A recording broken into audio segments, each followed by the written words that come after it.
If you knew it was the last time, would you stay silent? Or would you say everything you've been carrying in your heart? The last day with Dad. I didn't know that day would be the last. I just thought he'd get better, like all the times before. That he'd sit up, ask if I'd had coffee yet, and that things would go back to normal. That morning, the sky wasn't too bright. I made him tea, his usual lotus tea, but he didn't touch it. He just lay there quietly, eyes half closed, his breath thin like mist. I sat at the edge of the bed, too afraid to call his name, afraid I'd startle him, afraid of hearing something I wasn't ready to face, afraid of everything. He reached for my hand. Not with strength, just enough for me to feel it. For the first time, his hand reached for mine first. That hand, the same one that had worked through a lifetime of hard labor, calloused, strong, unshakable, now barely warm, like if I let go, he might disappear into the air. I didn't cry. Not because I was strong, but because I was scared. Scared that my tears would hurt him more, that they'd become the last burden he'd have to carry. He looked at me. His eyes faded, but still gentle. If he could speak, I knew he'd tell me 1,000 things. Like all those times I was leaving home and he'd quietly slip some money into my hand and say, "Take care of yourself, eat well, come back if anything happens." I never said much in return, just a soft yes before hurrying off, always thinking he'd still be there, sitting on the porch, waiting for me to come back. I wanted to say so much, that I was sorry for the times I talked back, sorry for being careless, for being too busy growing up to notice him growing old, sorry for not asking if he was tired, or lonely, or hurting. But my lips wouldn't move.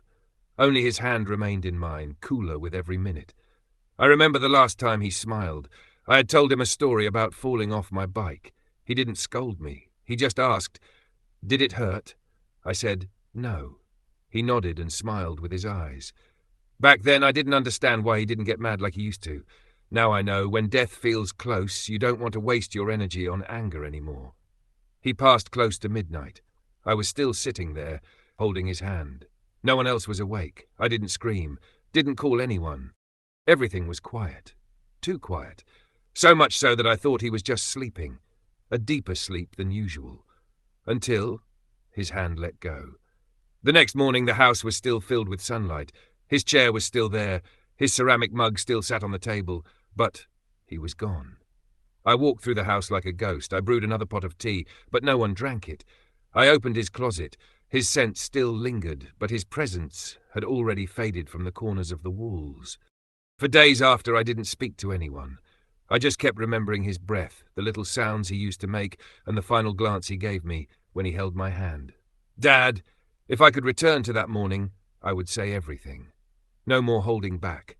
I would tell you I love you, that I'm proud to be your child, that I'm sorry, and that I'm grateful. And this time, if you reached out first, I'd hold on tighter. Now every time I walk past the little coffee shop near home, I think of that tea, I think of your eyes, your voice, your hand. People often ask me, was it painful when your father passed? I never know how to answer. I just know the deepest pain belongs to those who stay behind with words they never got to say. And here's mine, the one I still haven't said out loud.